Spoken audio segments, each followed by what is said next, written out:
To answer the big questions that nobody asks, we have 3 of the most iconic tube frame V-twin sport bikes from the early 2000s. Now all of these bring a lot to the table, so we'd like to see how they compare. Representing 3 different countries, let's check out the machines.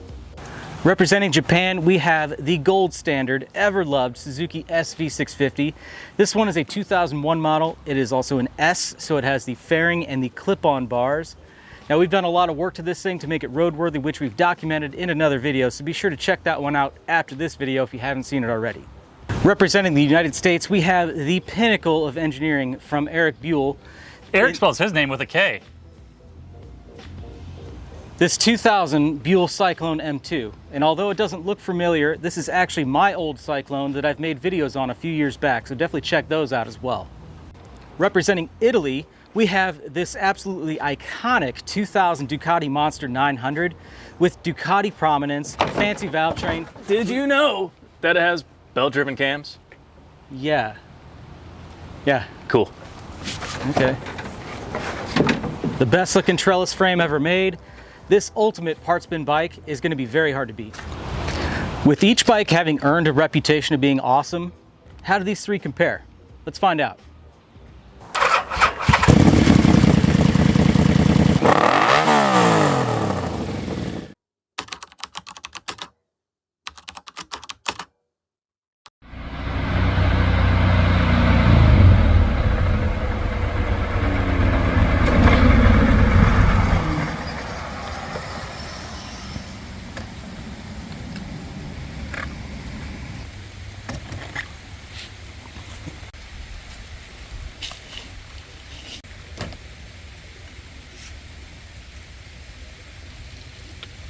It said 10 o'clock.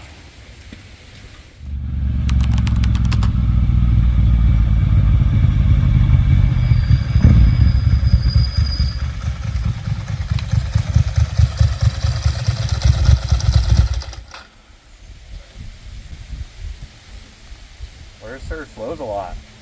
Figured to use with you. No. I've already done 400 miles today. Oh, have you? Yeah, I figured I'd do the last 20 with you. Oh, okay, fair enough. And almost to the spot. It's gonna be so early.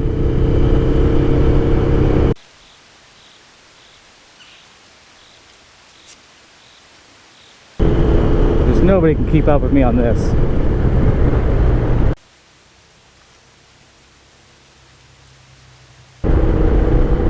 And I'll put. You're already here?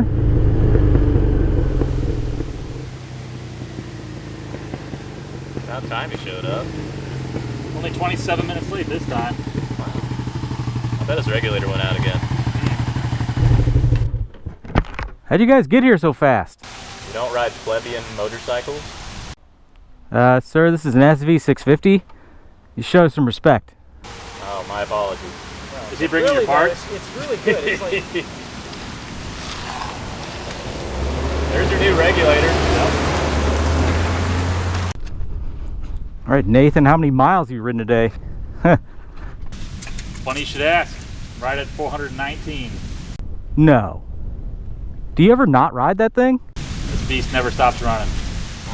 Except for right now while I'm waiting for you because you played.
day to be on a Ducati on a twisty road in fall. It is absolutely gorgeous right now. I've only recently become acquainted with the world of Ducatis. As some of you know, I am more of a vintage Honda partaker. In fact, almost all of my bikes have been and currently are Hondas. I have no partiality, of course, but when it came to something else that was red, I thought, you know what, Ducati might be pretty fun. So about a month ago, we took part in a cheap bike challenge, and really the whole idea was you get a bike as cheap as possible, you fix it up, and you ride it for a weekend and hope that it makes it. And thankfully the majority of us made it through that challenge with flying colors. It was a whole lot of fun, and this was one of those bikes, and I was fortunate enough to acquire it through that challenge. And ever since then, I've been riding the snot out of it. It's been a wonderful machine. Right now I'm riding it more than my Honda VFR 800. And that's pretty impressive because the VFR is very near and dear to my heart, so it's pretty surprising that this thing has gotten me hooked as hard as it has. I've had it the better part of 2 or 3 weeks now, and I've put about 1,000 miles on it, and I've loved every bit of it.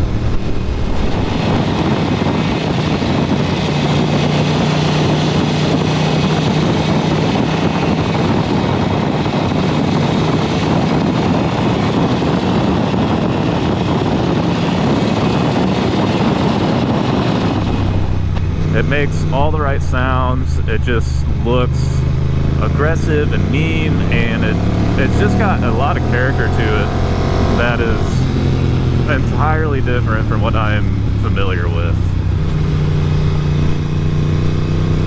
This is a fun hairpin. Whee!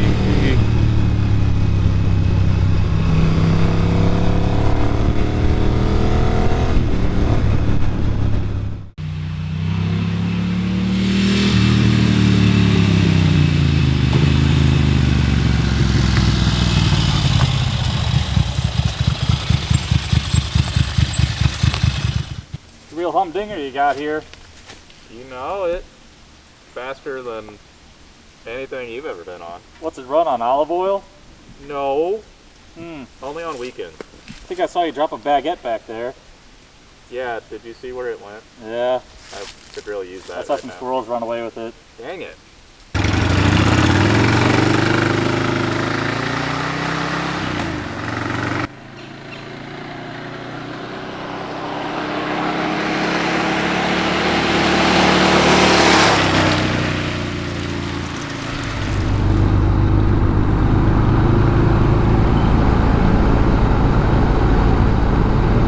So Zim 2 is a great bike. I put a few thousand miles on it. I put new tires on it recently. That was most of the value that I have in the bike at this point.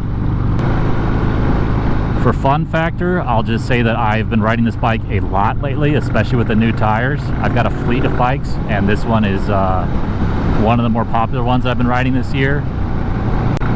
As it gets colder, I'll probably switch to the S3, which is a fully fared touring version of this. Basically the same bike.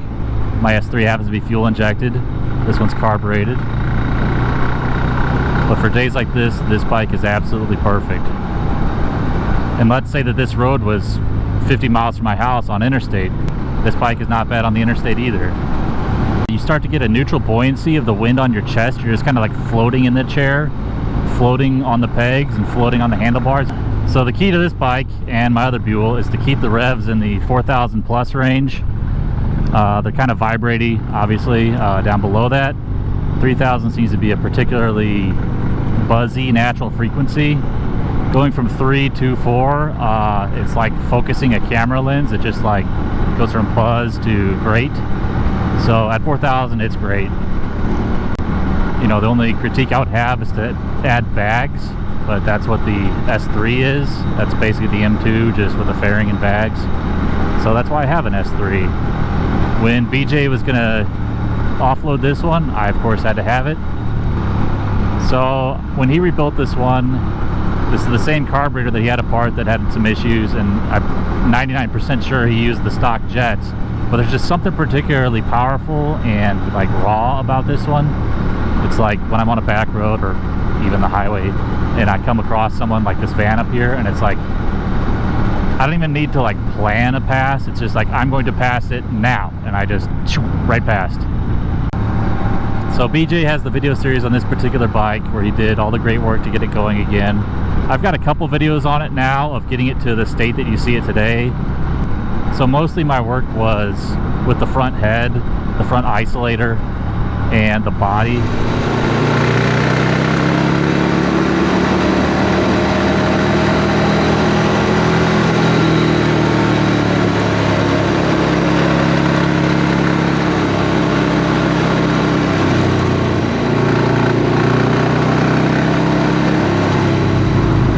So the M2 didn't have a stainless exhaust like you see on mine, but I wanted the stainless one. So to keep it similar to my S3, I have stainless on both. So this bike breathes better in and out. It's got the actually engineered air box with the resonators and everything in there versus just out to the atmosphere. My S3 has that ham can, which I don't really like, and I don't think it breathes as well as this one. That could very well be the difference between the two when I talk about passing power. On paper, this bike has everything I need.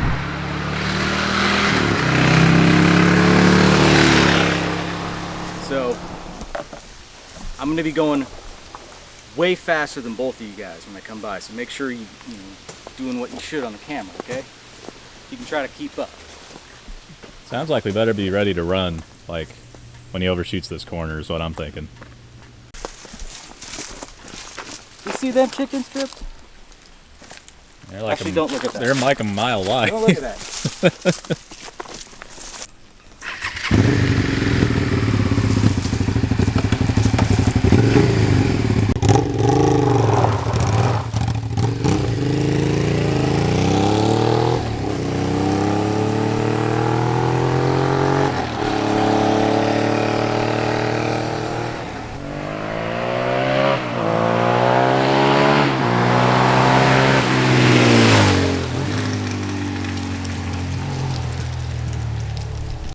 I think he actually was, in fact, faster. We're not going to tell him that though. No, it'll go right to his head. He was way slower, Yeah. obviously scared. Yeah, he's a loser, basically.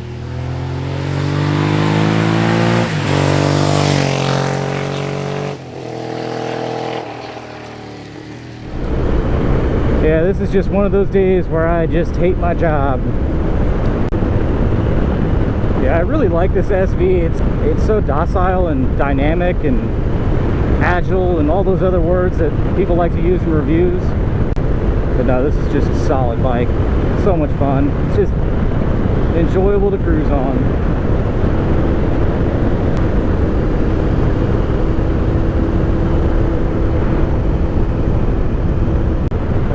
So even though I do prefer my bikes with upright bars, this one's relatively comfortable. It's not that aggressive in its overall position, which I, really appreciate.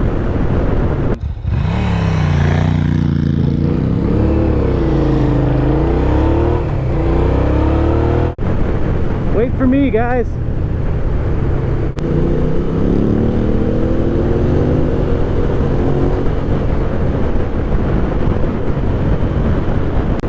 I may not make 100 horsepower, but it's about momentum. You don't need 100 horsepower. You just gotta have momentum. I mean, I don't know what those guys are talking about. This thing could totally keep up. A couple mods, and it can be just as good as the Ducati.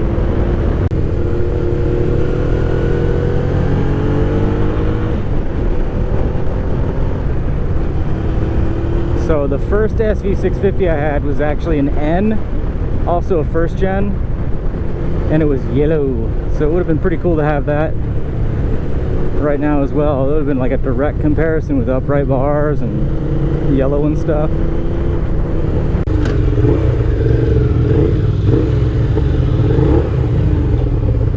You boys like Mexico? Yeah!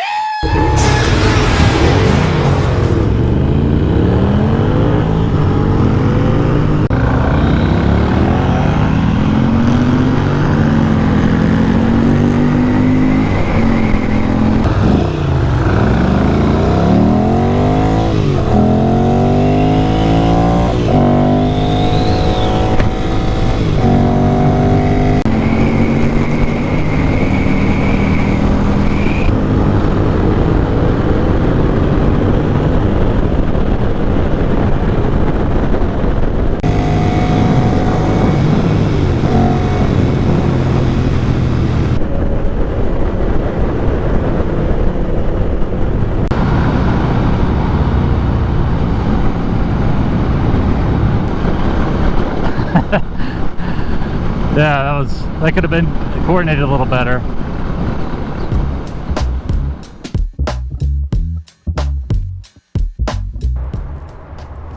No paper towels up here. Use Seth's Ducati shirt. Oh man. Okay. Style, tech, power, comfort, handling, fun factor, serviceability, parts availability, cost of entry, and bike night appeal, which I think we know who won that one already. All right, on the topic of style, I'm going to give the SV650 a 4. Nothing special about it. You know, I don't know, nothing to write home about. It's a solid looking bike, but nothing more than that. It's a style of a time, whereas like the Monster, they're still making Monsters that still are pretty damn similar style. So like a little bit more timeless. Yeah. I'd say the Buell is kind of along those lines as well. Like if you didn't know it was a 25-year-old bike, you would just think it's a cool looking bike. Yeah. So It has good looking lines on it for sure. oh yeah. I'm partial to it, so I'd say 8. What about the Ducati? Yeah, that's an easy one to answer. The Ducati is probably a 10, in my opinion. We're gonna be so sick of each other by the end of the day. What's that all about? So Buell got it so right that even Ducati ripped off their taillight.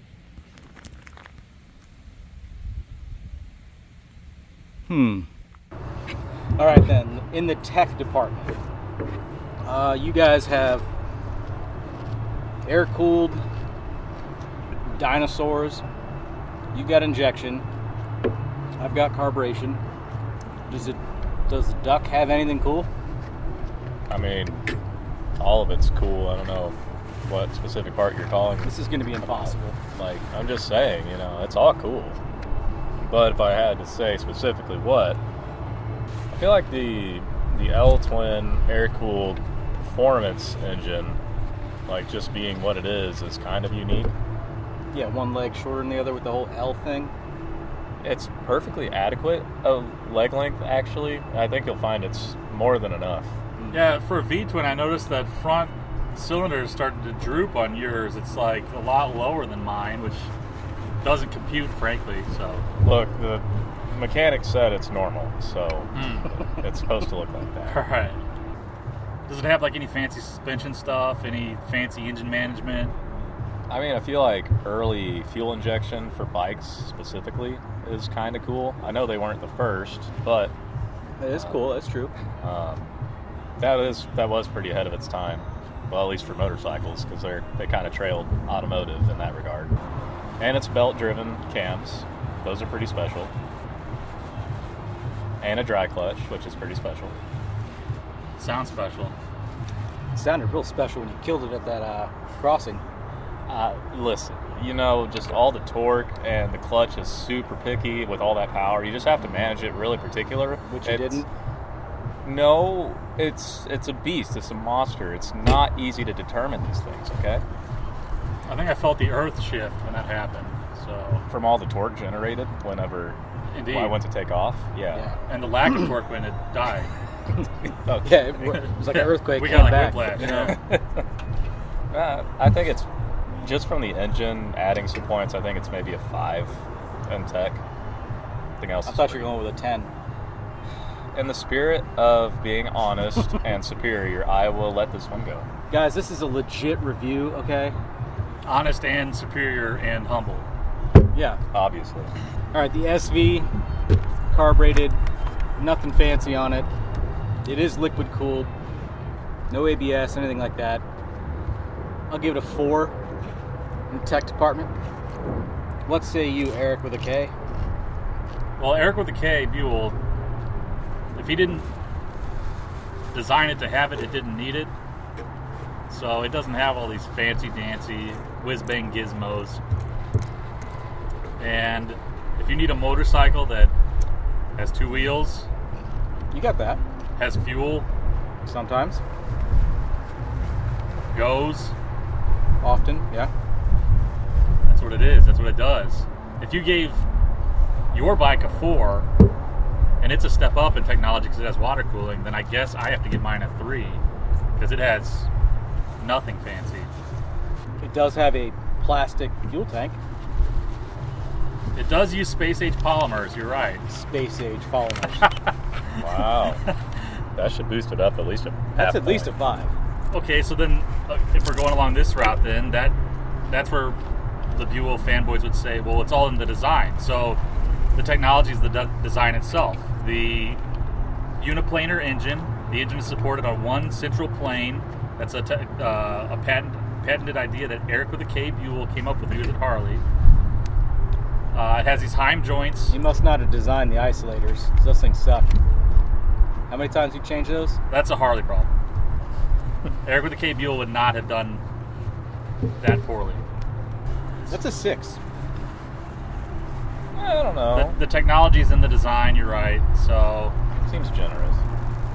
for someone like me who wouldn't need a water-cooled bike, I would take that as an advantage. I don't have a water-cooled bike, so potentially this technology factor is just multiplying. If we are assuming that the amount of gizmos is better, then it's a 3 or 4 or whatever. But if we're assuming that the lack of gizmos is better, then it's a 8. It's what you need to go zoom zoom and Zoom, zoom. Okay. it's got the technology to do that.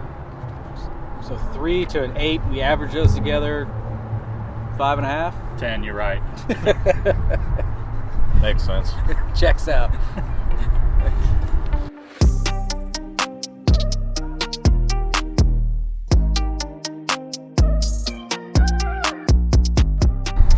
Okay. The power department. Our trip to Mexico, we attempted to hash that one out. Our visit to Mexico could have been a little bit more controlled. Yeah. Yeah. I didn't know where people were behind me or next to me, and then we just started rolling. People were coming up in And then every there's people direction. coming I'm up like, behind you us. just gotta It's go like, for all right, it. just go. The Ducati and the Buell were pretty close in that regard. They were pretty. I didn't actually know exactly when we were like really Yeah. getting into it, so I was only at like $8,000 by the Oh, time. I was only at like 20% through the whole thing. Oh, Yeah, that was yeah. like half throttle, Yeah. maybe. I was like, are we going yet? Yeah. So It wasn't really a fair comparison. It was fun. It was fun. I'd say for the SV, it has enough power to have fun on. Sure, you could have more, but it doesn't leave me wanting. It's a good time. So 6 in the power department. How about that? yeah, Mexico's beautiful this time of year. So I've taken It's changing leaves. the falling leaves in Mexico. Yeah, I've taken mine to Mexico a few times, and when I do, I tell myself if I'd started out on this bike, I would be non-existent. I don't know if you can say that on YouTube or whatever. You so could unalive yourself. I would have not done great. So it has like the right amount of power for what I need it to do. I need it to move swiftly and then pass traffic. Yep. As I'm coming up to a van or a person, a slowpoke, I don't even have to think. I just go, I'm past you now. Which I'm sure someone with a 2025 whatever, 2025 Monster, whatever, will be like, oh, that's nothing. But it's like, it does what you need it to do. Yeah. It's grunty. Yes. You know? Yes. Well, I don't mean to brag, but I'm a solid easy 10 in the power department because of obvious reasons. You know, it's not in the top end by any means, but it's really grunty, and it's more than enough power to have a lot of fun with, probably too much fun with. So I'm perfectly satisfied with how much it has. Okay. All right. So, is that engine the same as the Sportster? Well, actually, the difference between this and a Sportster engine are lightened flywheels and thunderstorm heads, which are factory-ported head.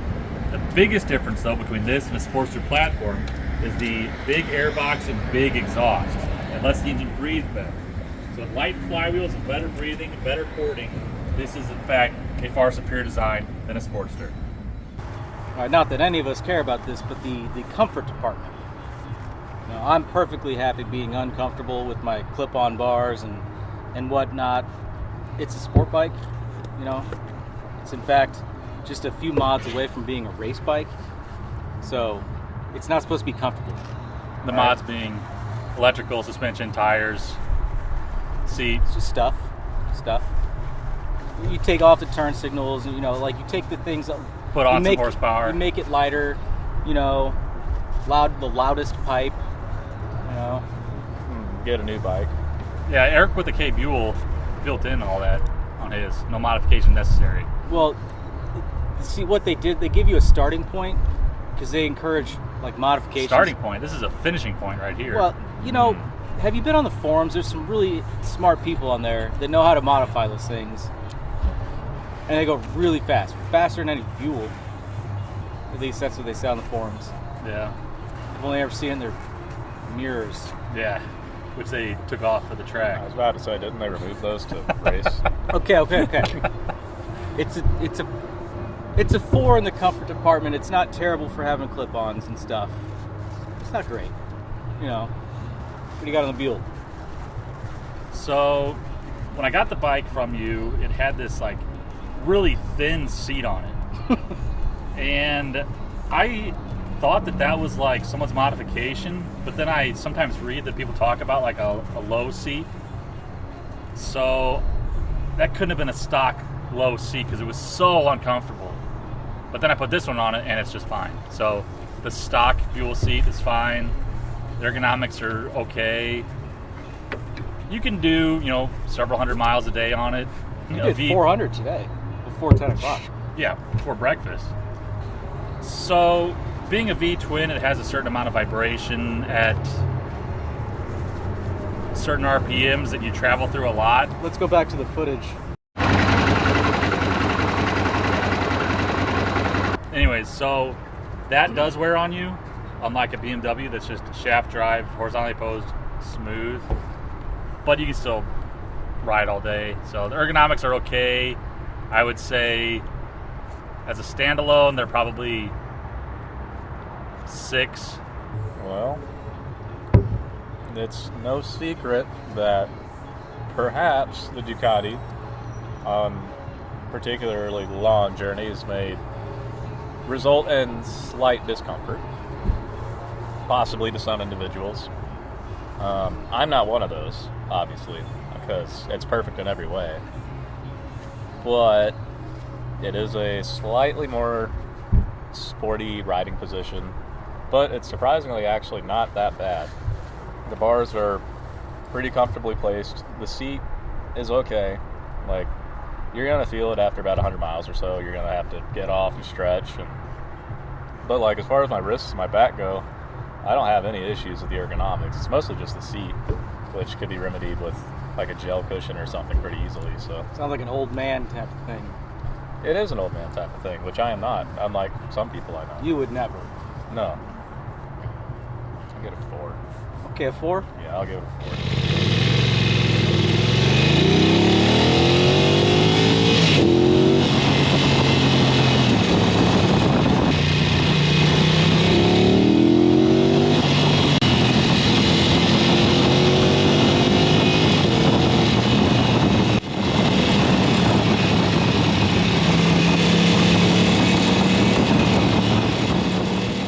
In the handling department, I don't know if you guys can keep up. The old SV. It's a bold proclamation. And wrong.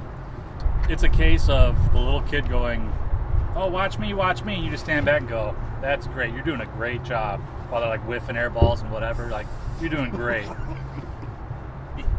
And we're able to sit back and watch you and give you a thumbs up while we're just very throttled, very, keeping it bottled up inside, because we're more mature than to crush your dreams. We would never. No. Okay. In my heart, it was a 10. It's handling is a 10. Front handling. Our emotions lie to us all the time, DJ. Yeah, how many 10s have you given yourself? Only 2. Okay, all right. No, the bike handles good. It's easy to ride. It's a lot of fun. It's got to be a 7 in the handling department. The Ducati it's pretty good. Like, it's not by any means like a brand new S1000 or anything, but it's fine. You can throw it around the corners. It's really nimble and easy to flick around, and it's just a joy to ride in general. Really, I give it I can't let the SV beat it, so I'll give it an 8. This is stupid. So, Eric with the K Buell designed that bike. I think the M2 specifically was supposed to be like the lower end or like the entry point into Buells when it first came out in like the mid to late 90s. That being said, you would expect it to handle a little bit better than it does. It's a bit cumbersome, especially at low speed, and the turning radius is surprisingly small. So at slow speed, it's quite cumbersome. And then there's been a few times where I guess the angle of the dangle and the geometry of the road and where I'm touching pegs down pretty quickly. It's like, that shouldn't be happening by now. So there's a little bit of it could be a little bit better at speed, and it could be a lot better at very, very low speed. So handling 3 probably. Oof. Yeah. Ouch.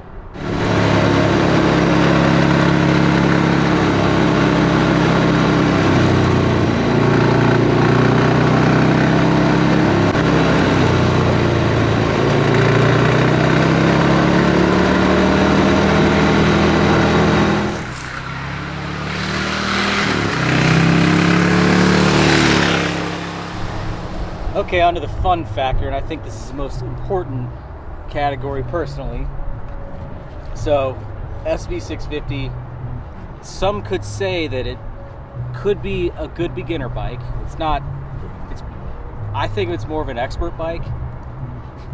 But once maybe a potentially new rider gets one, they might have a forever bike. It's a lot of fun all the time.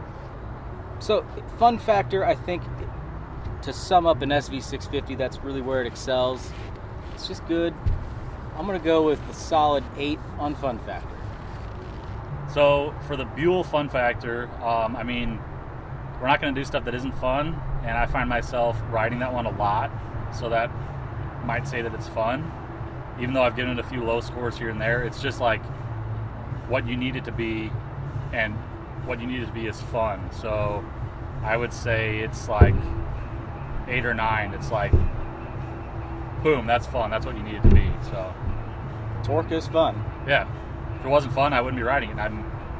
This is the year of the M2. I've been riding it a lot. So because of that, I'll say it's a 9.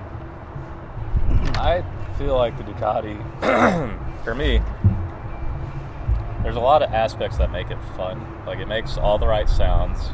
Just sitting there at idle, the thump of the exhaust, the dry clutch rattling around, sounding like your bottom end's about to explode at any second.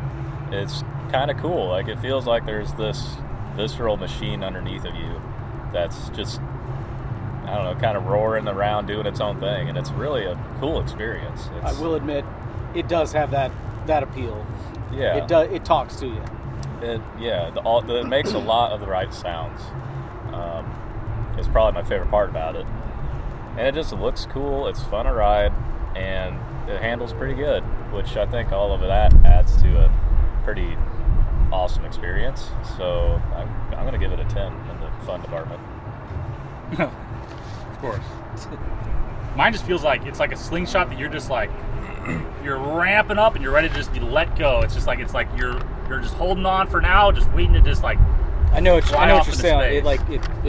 It builds. Yeah, it just keeps building until you let off. But you just want to go. Not that I can answer this for you, but yours is just like. Yeah. There's no building. It's just there. Yeah, no, it's all there. It's built all the time. It's built. There's no building. It's already built. It's already built, brother. Hell yeah, brother. Hell yeah, brother. You'd think something else would use that same belt. Oh, the primary belt? Yeah. Oh, you're talking about the... More like your waist belt. Vern. Getting bigger every day. It's because of my muscles, or it's not because it's still I'm too powerful because the muscles. It's holding in all that freedom. Last time I sneezed, I burst the last one. Yeah. So I had to get a new one because my muscles are too big.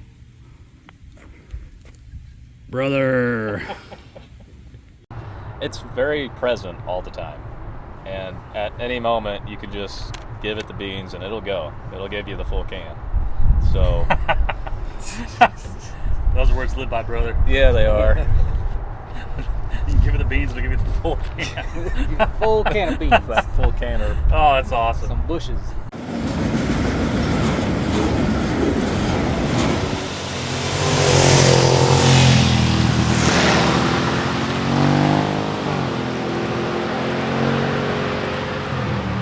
Okay. Serviceability.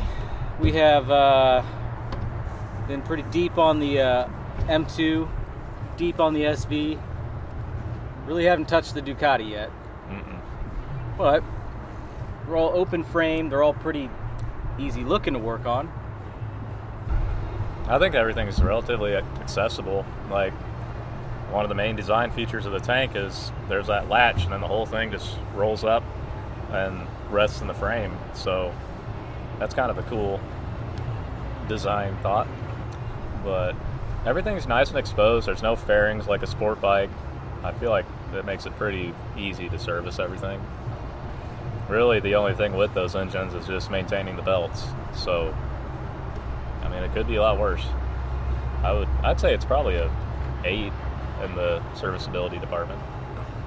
Bold, but I haven't worked on it, so I can't argue it. Yeah. SV. They're not too hard. Carbs are easy to access. Yeah, water cooled kind of adds some complication. There's a lot more complicated bikes out there, so I'll go with like a 7. So for the Buell, it's one of those things that, like, once you know how to do something, then it's easy. But the first time you do it, it's a little bit confusing. So, like, to access some stuff is incredibly easy. It's easier than a Harley or whatever, because it's the Harley platform. But then other stuff, it's tucked and hidden and whatever. Like, to do the rear isolators is going to be impossible, whatever. To do a couple other things is going to be very difficult. So it's like, the stuff that you know how to do is going to be easy. The stuff you don't know how to do is going to be a WTF. And you're going to have to get yourself a set of shortened Allen wrenches, which you didn't know going in. So you now have to spend an hour shortening all your Allen wrenches. And there's just things you have to learn along the way, like with anything. But it's pretty easy to disassemble into its constituent components pretty quickly. So that is a factor. So I'd say it's also like a 7. Do you have any more bolts vibrate loose? Not that I know of. Just your caliper bracket bolt? Like, well, it's the Harley Bolt Rejuvenation Program. Well, it's like, yeah, if it's always leaking oil, you never have to change it. Yeah, and when you shed your old crappy fasteners, you get nice new ones. Yeah. So you were going to bring up this point, but parts availability being our next category. So what's it like on a Buell? There's basically nothing for, like, the body and the frame and the Buell parts. Buell surprisingly didn't make as many bikes as you would think per year, so the parts supply isn't as great as you would think of the Buell parts. Now, of the Harley parts, Buell has some differences, like the heads. The heads aren't stock Harley heads. They're hotter, they're better. So the Sportster guys wanted those heads. So now you're competing against regular Sportster guys and Buell guys to get heads, things like that. So for the regular stuff like gaskets and whatnot, yeah, you can get those anywhere. But for Buell specific stuff, the sources are pretty dry. There's like one dealer that has some stuff still. And yeah, there's currently a company called Buell that Eric with a K is not involved with. So it's okay. There's Buells out there, but like you're not getting a lot of support. There's no aftermarket support for them. Yeah. If you search whatever term you want, it's just all Chinese crap that's not even related. So there's not actual like Buell guys kicking out Buell related parts. So you're on your own. But for now, still being only 25 years old, you can still get parts. So 4, but then it's just going to be tapering off as we go into the future as more of them get scrapped or crashed or hidden forever and never used again. So it's like a 4. I haven't really had to source parts for the Ducati, so not really sure. I mean, it is a parts bin bike, Yeah, like quite literally. so I'm sure that helps in terms of sourcing things for it if you need it. I think I'll give it like a 7 as of now. I'm sure it's not that bad finding parts for it. Well, this is going to be where the SV also excels because it's been in production for a long time. There's a lot of wrecked ones out there, huge aftermarket, great support from the factory still, or OE, so I'm going 9 on this one. 9 for parts availability. Way to go matching your jacket to your bike there, sir. Only a classy Ducati owner would do such. Well then, cost of entry. So what's it like? You've never had a Buell. Is a Buell like owning a boat, or is it like owning a Honda Civic? Probably more like the Civic. And at this point, every Buell is used, and a used old 25-year-old motorcycle is not going to be that expensive. So you can find a decent Buell for $1,500, or a really nice Buell for $6,000. Like they're cheap. They're cheap. I have seen them for that $1,500. A little bit fewer farther in between. They are out there though. Cost of entry for a Buell, for what it is, for a 1200cc sport bike, I would say that it's awesome. It's probably a 9. Damn. Yeah. Okay. Well, being the elite motorcycle known as Ducati, it has a premium entry that's well worth it. But it's red and it says Ducati, so it does come with a Ducati tax. But surprisingly, monsters actually, for a Ducati, are not that expensive. Aren't monsters like entry level? No, there is no entry level to Ducati, okay? There is... That's your entry to their level. Yeah, Okay, exactly. all right. It's more of a ceremony, actually. For a Ducati, it's pretty cheap. Like, you could get a really nice one for in the neighborhood of $3,000, maybe 4. So, I think for what it is, it's probably like a 6 or 6, yeah. Okay.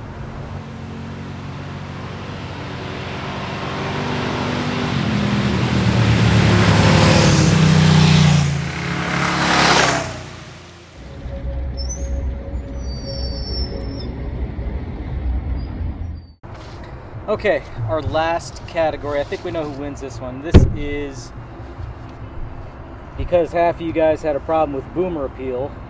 We're going to change it a little bit. All right, we're going to call this one Bike Night Appeal. This appeals to a wider age range, so I think it might be more fair. Let's see, I'll start out. It's an SV650. It's not looking good, guys. It's going to get walked by a lot. There's going to be a lot of people who are like, at the most, like, oh, I had one of those. That's it. It's probably a 2. Probably a 2. Unfortunately. What do you got on the Duck? I think it's a 10, personally. It's a Ducati. It's red, and it's cool, so everyone loves it, you know. I look at Bike Night Appeal in terms of rarity also. I've seen some SV650s. I've seen some Ducatis, not necessarily monsters, but other ones. apart from my one friend who has Buells, I've never seen another Buell at a bike night. That could be Only once in the wild did I ever see a Buell, and it was a blast, Buell Blast. Those don't count. Exactly. And I said, hey man, how do you like that bike? He goes, oh, it's a blast. I was like, cool. And I'm like, wait a minute. He did it to me. I fell for it. So, rarity, appeal, kind of synonymous for me. Nathan is rare and he does have appeal. Absolutely. I'll give myself a 10 on that one. That's a 10. Now, you could have one of my points. I'll give it a 9, and you can have a 3. I think that's fair. He did have somebody come up to him and talk Just about moments ago. his bike just moments ago. So that was a good simulation Yeah. of a bike night experience. Yeah. So I can't argue. The old one-man bike night. You have your 10. Two-man bike night, I I guess. like my 2. I'm proud of it. All right.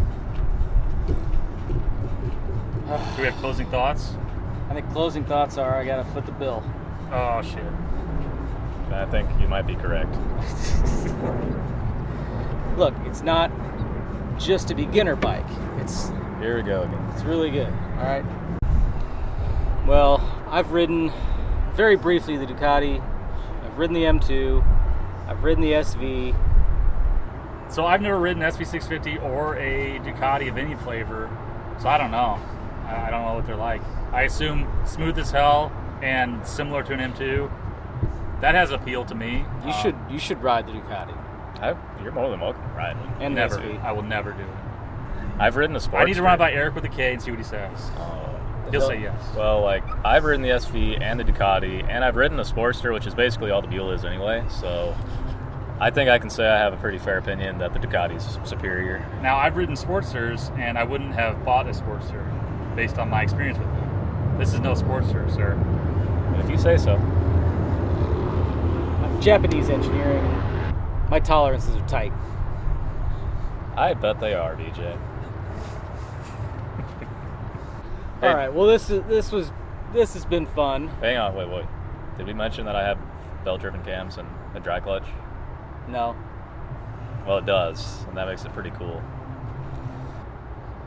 And with that, we're gonna end off this video. I thought it was fun Absolutely. and very, very scientific. You know, Vroom, vroom. vroom vroom, swish swish, or how'd you do it? That lever will get your fly. Too fly for that.